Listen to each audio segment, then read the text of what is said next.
Attempt to deploy National Guard troops to Portland, Oregon. CNN law enforcement correspondent Whitney Wild is with us now. Whitney, what more do we know about this?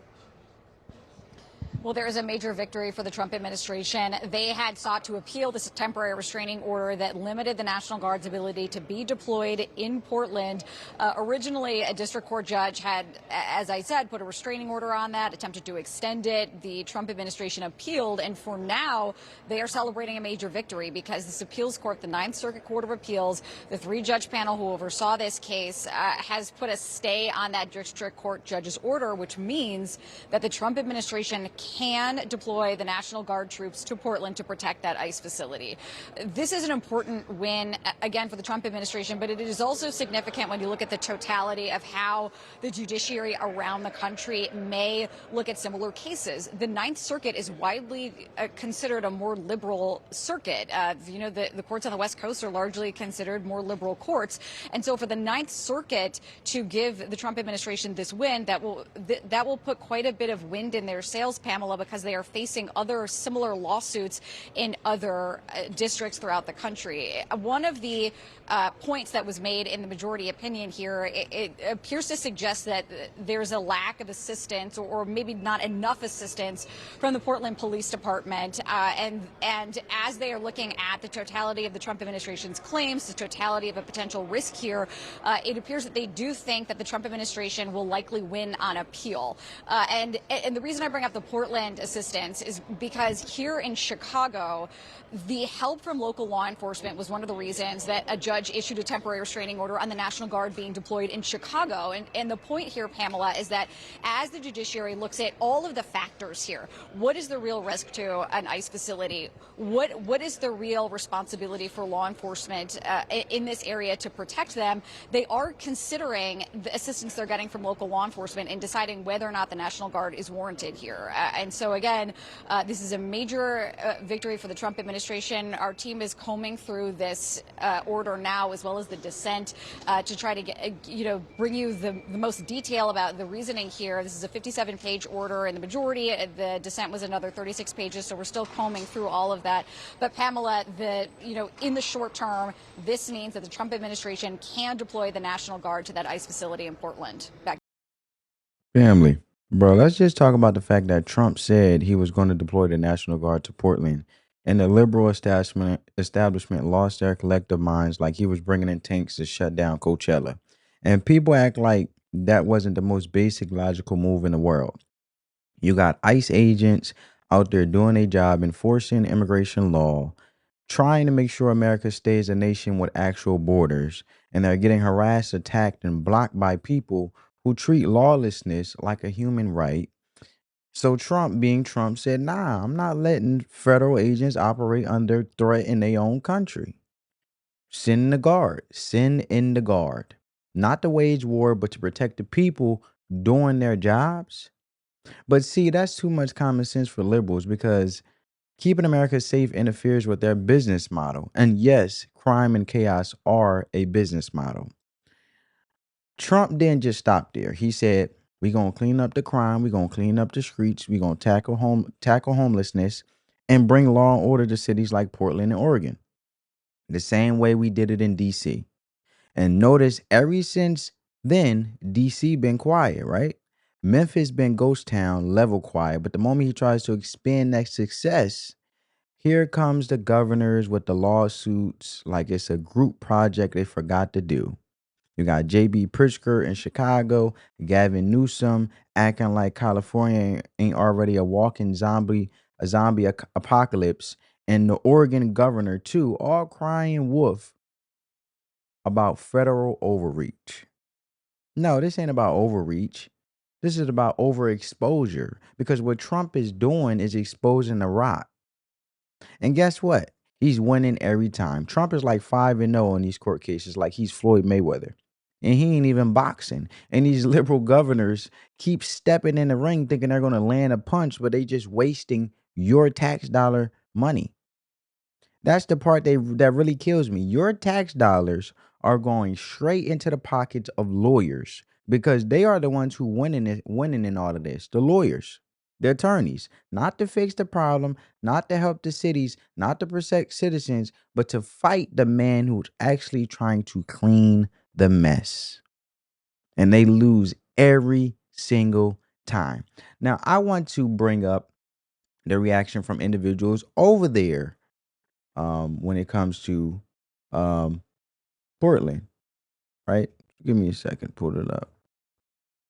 Check out how they feel, their reaction in regards to the court decision. Us at the ICE facility in Portland have continued with mixed reaction from those who have been there since the beginning. Now, Fox 12's Julia Lopez joins us now live from the South Waterfront. Julia, what's it looking like there now? Well, tensions have grown over the past half hour. We just saw DHS agents come out and make 2 arrests of protesters on the sidewalk, and the crowd has continued to grow. Of course, the question on everyone's minds is, will troops be sent here?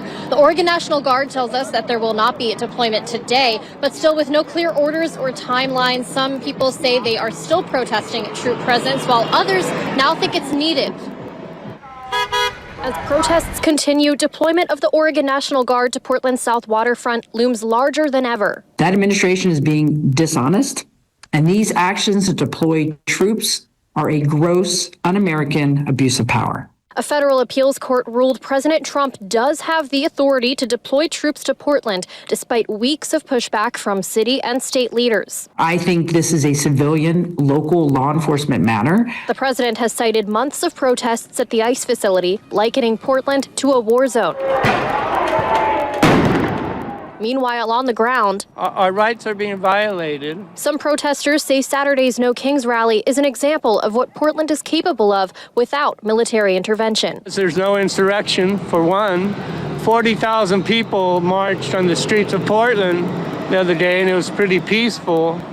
The problems begin when uniforms show up and get face to face with citizens. Other ICE protesters say they feel the National Guard is needed to keep other agencies in check and offer relief to local police. Although it is not okay to call military on your civilians, I have full faith that they are actually going to be able to help us. Rather than where we get the people that are poisoning us. We got ICE agents shooting us with glass marbles, and then we have the Portland Police Bureau that stands 30 deep on this corner while all the crimes are happening right around the corner. See, there's always two sides to a story. See, they don't want to tell the simple fact that they were running ICE agents over. They were doxing ICE agents in regards to the Democrats working with these individuals who are part of the liberal party, the extreme left, radical left Democratic Party, in regards of doxing these ICE agents for enforcing immigration law for the safety of all Americans, ramming ICE agents with a car and then doxing them, finding their address, finding their families. These are people just trying to do their job because it's just another form of law enforcement, right? ICE, all it is immigration, customs, enforcement. Right. All they're doing are enforcing the law when it comes to immigration and coming to the country legally, out of respect for their country and everything the servicemen and the military and all the individuals, and shout out to those in the service. Thank you for your service that fought for us to have the freedoms. And don't you think it's only if respectful enough that it don't be jeopardized or played or taken lightly the same way the livelihood of individuals who fought for this very amazing country of America to be as amazing as it is.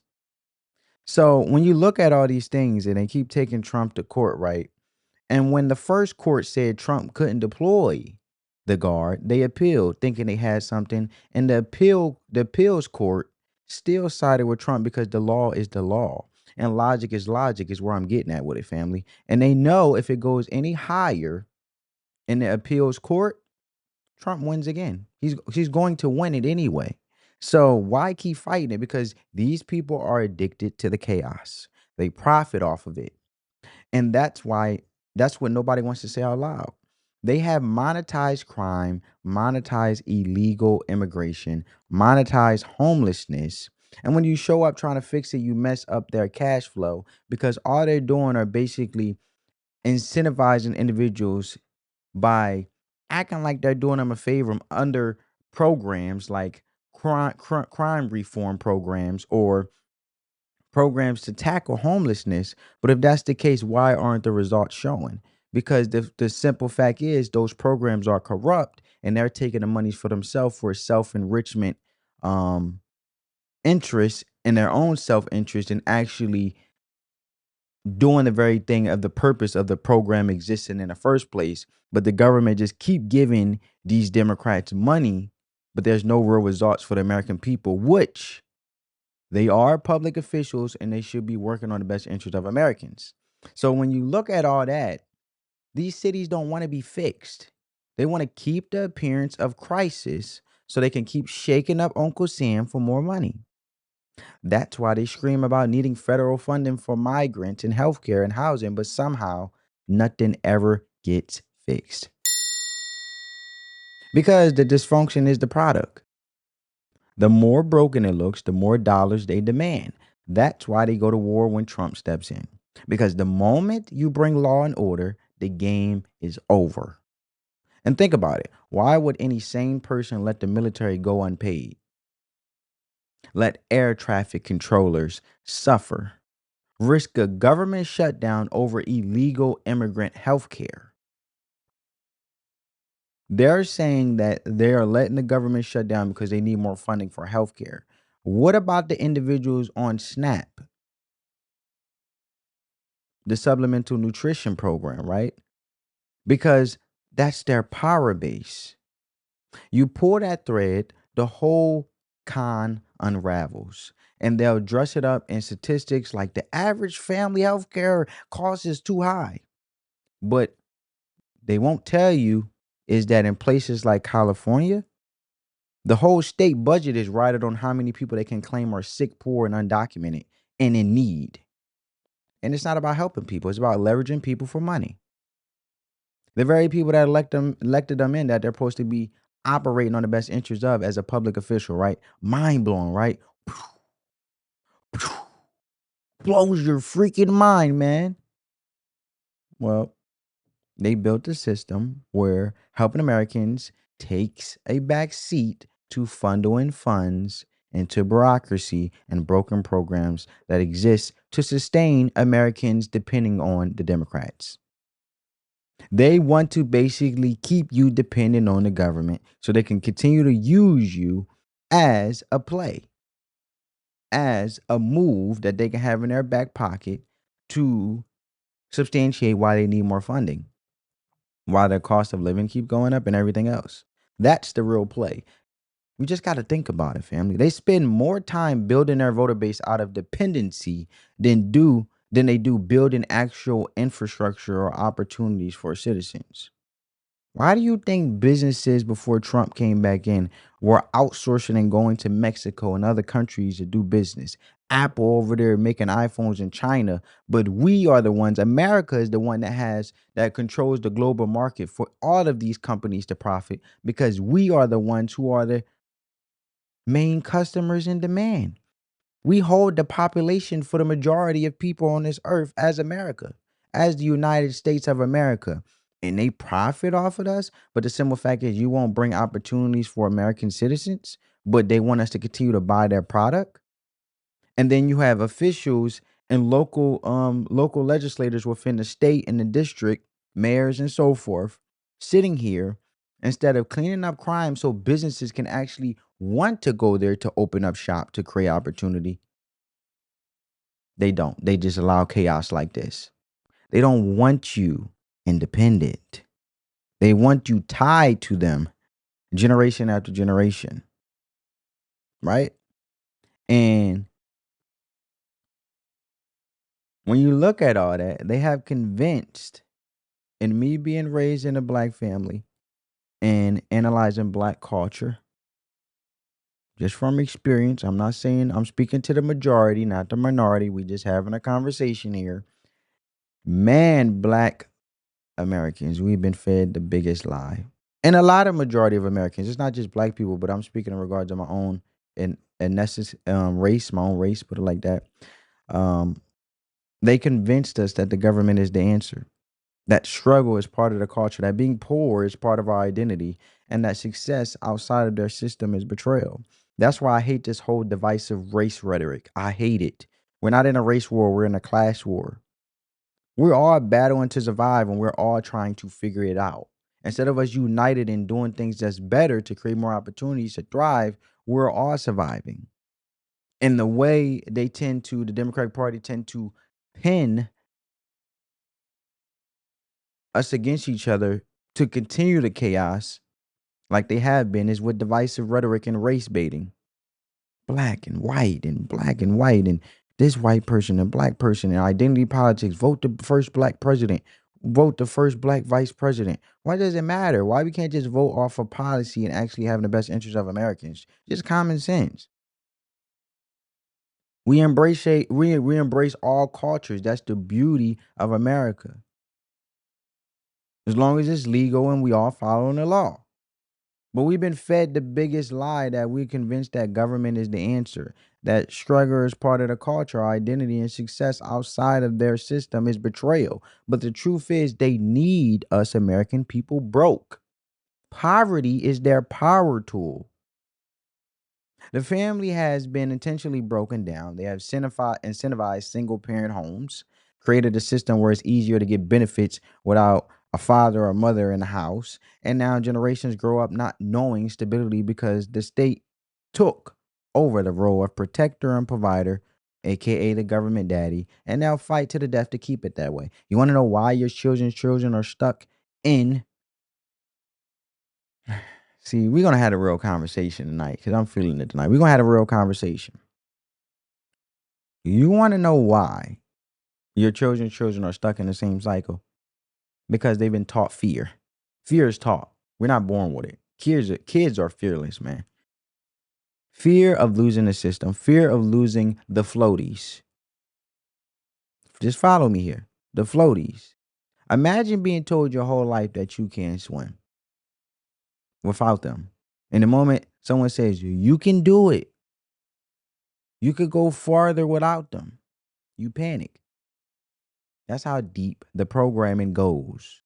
Democrats say, just keep voting for us and we'll feed you, house you, take care of you. And there's nothing wrong with helping individuals, but at least incentivize them to continue to go forward and grow.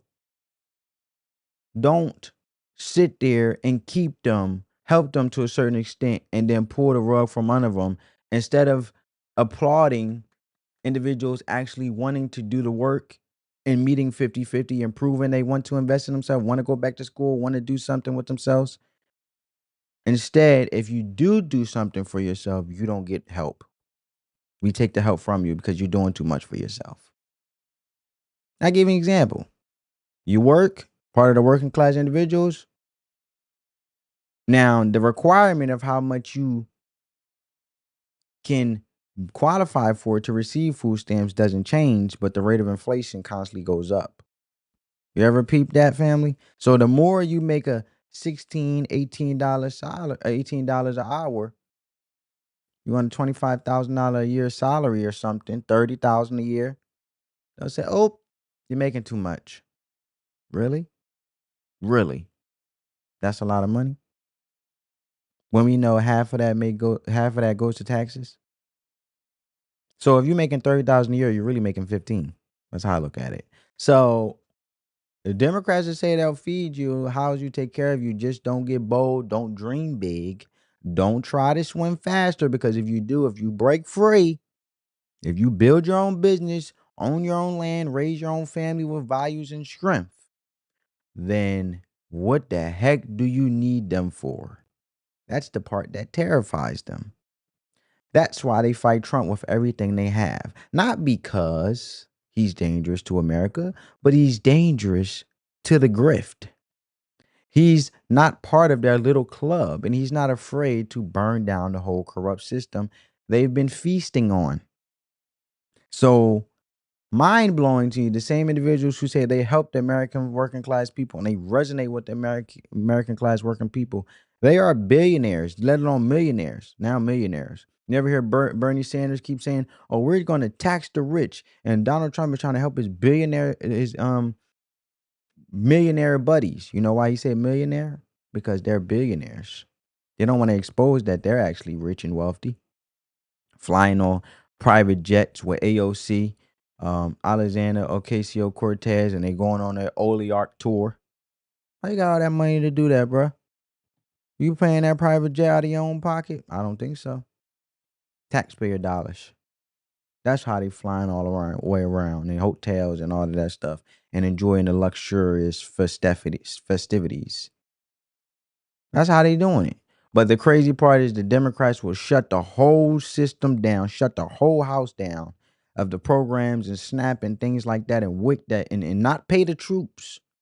Thank goodness for Trump using tariff money to cover women, infancy, and children, the WIC, and fund be able to pay the troops, was because there was a potential that the troops wouldn't get paid. It's bad enough that TSA and air traffic controllers and all won't get paid. But my point is, they're willing to shut the whole thing down, the whole government, shut the whole thing down and leave families starving. The whole thing in regards to working class families that they so wholeheartedly fight for, but they willing to shut down house for more funding for healthcare. Think of that. Healthcare. Just healthcare. So every time these governors sue Donald Trump, and every time they drag him through another court, every time they cry on camera about threats to democracy, just remember they're not protecting you. They're protecting the scam. And while they do it, you are the one paying the bill.